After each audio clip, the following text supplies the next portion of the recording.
ስኬታማና የተረጋጋ ህይወት መገንባት ልክ እንደ ህንፃ ግንባታ ነው። መሰረቱ በተፈጥሯዊና በማይወላውሉ መርሆች ላይ ከተጣለ የማንኛውም ፈተና ማዕበል ሊያፈርሰው አይችልም። ተፈጥሮ በራሷ ያስቀመጠቻቸው የዘመናት ሂደት የማይለዋውጣቸው የሰው ልጅ የስኬት መንገድን የሚያመላክቱ ድንቅ ህጎች አሏት።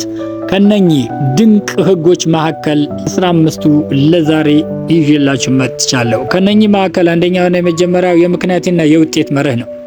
ዘ ሎው ኦፍ ኮዝ ኤንድ ኢፌክት። ዓለም ላይ ያለ ምንም ነገር ያለ ምክንያት በአጋጣሚ የተከሰተ ነገር የለም። እያንዳንዱ የምናስበው አስተሳሰብ፣ የምንናገረው ቃልና የምናደርገው ተግባር የራሱ የሆነ አዎንታዊ ወይም አሉታዊ ውጤትን ያመጣል።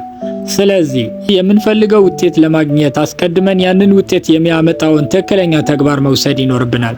ስኬት እድል ሳይሆን የታሰበበት የተግባር ውጤት በመሆኑ። ሁለተኛው የመዝራትና የማጨድ ህግ ዘ ሎው ኦፍ ሶዊንግ ኤንድ ሪፒንግ። ተፈጥሮ የምታስተምረን ትልቁ እውነት ቢኖር የዘሩትን ያህል ማጨድ ነው። የበቆሎ ዘር ዘርተው ስንዴ ማጨድን አይቻልም። በተጨማሪም መኸሩን የምንሰበስበው ከተወሰነ የጥበቃና የእንክብካቤ ጊዜ በኋላ መሆኑንም የማይካድ ሀቅ ነው። ስለዚህ በህይወታችን መልካም ነገር፣ እውቀት፣ ጠንካራ ስራና በጎ አመለካከትን ከዘራን ፍሬውን ለማየት ግን የጊዜ ሂደትና ትዕግስት እንደሚያስፈልግ በመረዳት በትዕግስት መጠባበቅ አስፈላጊ ነው። ሶስተኛው የተከታታይነትና የምድር ውጤት መርህ ነው። ዘ ሎው ኦፍ ኮንሲስታንሲ ኤንድ ኮምፓውንዲንግ። የውሃ ጠብታ በአንድ ጊዜ ድንጋይን አይሰብርም፣ ነገር ግን በተደጋጋሚ በተመሳሳይ ቦታ ላይ ሲንጠባጠብ ድንጋዩን የመቦርቦር ኃይል ይኖረዋል። በህይወት ውስጥም ትናንሽ አዎንታዊ ድርጊቶች በየቀኑ ሲደጋገሙ ከጊዜ በኋላ ግዙፍ ስኬትን ይፈጥሩልናል። ስለዚህም በየቀኑ አነስተኛ ቢሆኑም ወደ ግባችን የሚያቀርቡን እርምጃዎች በወጥነት መውሰድ ይኖርብናል። ምክንያቱም ታላቅነት የአንድ ቀን ክስተት ሳይሆን የየቀኑ ልማዳችን ድምር ውጤት ነው። አራተኛው የተጣጣሚነትና የመላመድ መርህ ነው። ዘ ሎው ኦፍ አዳፕታቢሊቲ። በተፈጥሮ ውስጥ የሚዘልቁት በጣም ጠንካራዎቹ ወይም ፈጣኖቹ ሳይሆኑ ከሚቀያየር ሁኔታ ጋር በፍጥነት መላመድ የሚችሉ ናቸው። ለውጥ የማይቀር የተፈጥሮ ህግ ነው። ስለዚህ አዳዲስ ሁኔታዎችን፣ ቴክኖሎጂዎችንና የአሰራር ዘይቤዎቻችንን ለመማር ሁሌም ዝግጁ መሆን ይኖርብናል። ምክንያቱም ግትር አለመሆንና ሁኔታዎችን አዎንታዊ በሆነ መንገድ የመቀበል ብቃት ካለን ስኬታችንን ፈጣን ይሆናል። አምስተኛው የውስጥ ለውጥ መርህ ነው። ዘ ሎው ኦፍ ኢንሳይድ አውት ግሮዝ። ማንኛውም ፍሬያማ ነገር የሚያድገው ከውስጥ ወደ ውጭ ነው። ለምሳሌ እንቁላል ከውስጥ ሲሰበር ህይወት ያወጣል። ልክ እንደዚሁ የውጭው ዓለም ስኬታችን፣ ግንኙነታችን ሊሆን ይችላል ሀብት፣ የውስጥ ማንነታችንና የአስተሳሰባችን ነጸብራቅ ነው።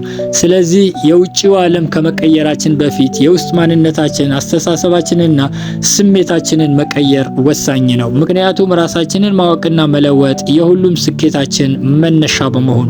ስድስተኛው የትኩረትና የኃይል መርህ ነው። ዘ ሎው ኦፍ ፎከስ። ትኩረታችን ወዳረፈበት ቦታ ሁሉ ኃይላችን ይፈሳል። ያ ነገርም እያደገ ይመጣል። አሉታዊ ነገሮች ላይ ካተኮርን ልክ እንደዛው አሉታዊ ነገሮቻችን ይበዛሉ። መፍትሄ በሚያመጡ ነገሮች ላይ፣ እድሎች ላይ ካተኮርንም ልክ እንደዚሁ ስኬታችን የተስፋፋ ይሆንልናል። ስለዚህ አእምሮአችን በየዕለቱ ትኩረት ማድረግ ያለበት በምንፈልጋቸውና ሊሆኑልን በምንፈልጋቸው ውጤቶች መሆን ይኖርበታል። ሰባተኛው የሂደትና የእድገት መርህ ነው። ዘ ሎው ኦፍ ፕሮሰስ ኤንድ ግሮዝ። ተፈጥሮ አትቸኩልም፣ ነገር ግን ሁሉም ነገር በጊዜው ታከናውናለች። አንድ ዛፍ ወዲያው አድጎ ፍሬ አይሰጥም፣ ደረጃዎችን አልፎ ግን ያድጋል። ስለዚህም አቋራጭ መንገድ ሾርት ከት ብዙ ጊዜ ዘላቂ ስኬት እንደማያመጣ መገንዘብም አስፈላጊ ነው። የእድገታችን ሂደትም ማክበር ወሳኝነት አለ። ውድቀቶችን እንደ ትምህርት የእድገት አካል አድርገን መውሰድና ደረጃዎችን ሳንዘል ጠንክረን መቀጠል ይኖርብናል። ስምንተኛው የወቅቶችና የዑደት መርህ ነው። ዘ ሎው ኦፍ ሲዝን ኤንድ ሳይክል። ተፈጥሮ 4 ወቅቶች አሏት፣ ክረምት፣ ጸደይ፣ በጋና መጸው። ህይወትም በተመሳሳይ የደስታና የሐዘን፣ የፈተናና የስኬት፣ የዝግጅትና የፍሬ ማጨጃ ወቅቶችም አሏት። ስለዚህም በፈተና ወቅት ወይም ደግሞ እንደ ክረምት በመሳሰሉ ጊዜያቶች ተስፋ አለመቁረጥና ይልቁንም ለሚመጣ የበጋ ወቅት ራሳችንን ማዘጋጀት ወሳኝ ነው። እያንዳንዱ አስቸጋሪ ወቅት አላፊ እንደሆነ መረዳት አስፈላጊ ነው። ዘጠነኛው የመስጠትና የተቀባይነት መርህ ነው። ዘ ሎው ኦፍ ጊቪንግ ኤንድ ሪሲቪንግ። ተፈጥሮ የፍሰት መርህ አላት። ወንዝ የሚፈሰው ውሃ ስለሚሰጥና ስለሚቀበል ነው። ከተዘጋ ግን ይሸታል፣ ይበላሻል። ስለዚህም ለሌሎች እሴት፣ ዕውቀትና እገዛ በሰጠን ቁጥር ለራሳችን የምንቀበለው እድልም እንደዚሁ ይሰፋል። በተጨማሪም ለሰው ልጅ አገልጋይና እሴት ጨማሪ መሆንም ወሳኝ ነው። ምክንያቱም መስጠት ለስኬታችን በር የመክፈቻ ቁልፍ በመሆኑ። 10ኛው የሚዛናዊነት መርህ ነው፣ ዘ ሎው ኦፍ ባላንስ ኤንድ ሃርመኒ። ተፈጥሮ ሁልጊዜ ወደ ሚዛናዊነት ታዘነብላለች።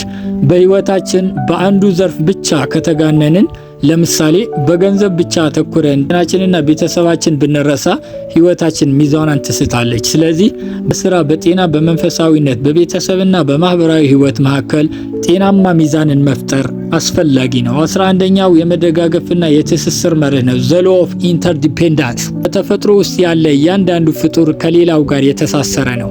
ዛፎች ከፎቶሲንተሲስ አየር ሲወስዱ፣ ሰዎች ኦክሲጅን ይወስዳሉ። ማንም ሰው ለብቻው ተነጥሎ ሙሉ ሊሆን አይችልም። ስለዚህ ከሰዎች ጋር አዎንታዊ ግንኙነት መፍጠር ወሳኝ ነው።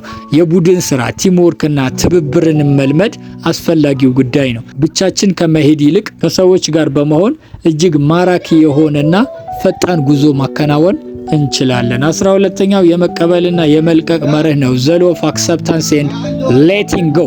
ዛፎች በየዓመቱ የደረቁ ቅጠሎቻቸውን ያረግፋሉ። ይህ ካልሆነ ግን አዳዲስና ለምለም ቅጠሎችን ማብቀል አይችሉም። ስለዚህ እኛም መቆጣጠር የማንችለው ነገር መቀበልና ያለፉ ውድቀቶቻችን፣ ቂምንና አሉታዊ ትዝታዎቻችን መልቀቅ ይኖርብናል። በተጨማሪም አዳዲስ እድሎችን ለመቀበል እጆቻችንና አእምሮአችንን ክፍትና ዝግጁ ማድረግ ይኖርብናል። 13ኛው የእውነትና የቅንነት መርህ ነው፣ ዘ ሎው ኦፍ አውተንቲሲቲ ኤንድ ኢንተግሪቲ።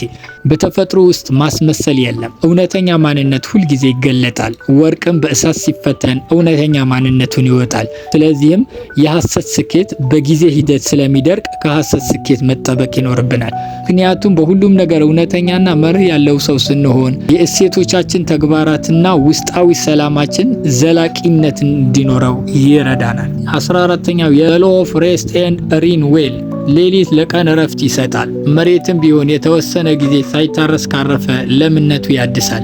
ስለዚህም ያለ እረፍት የሚደረግ የማንኛውም ነገር ጉዞ ወደ መድከምና መሰበር ስለሚያመራ እረፍት መውሰድ አስፈላጊ ነው። ምክንያቱም የመጥረቢያችን ስል ለመሳል ጊዜ ያስፈልገናል። ስለዚህ አእምሮአችንና አካላችን በእረፍት በስፖርትና በመዝናናት እረፍት ማድረጋችን በይበልጥ ውጤታማ እንድንሆን ስለሚረዳን።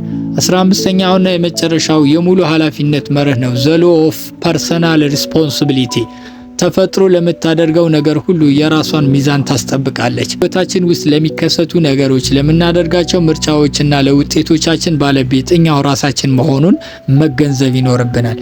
ምክንያቱም የህይወታችን መሪ እኛ ራሳችን መሆኑን አምነን በመቀበል ኃላፊነት ወስደን ወደፊት እንድንጓዝ ስለሚረዳን ነው። ዛሬው ቆይታችን ይህንን ይመስል ነበረ።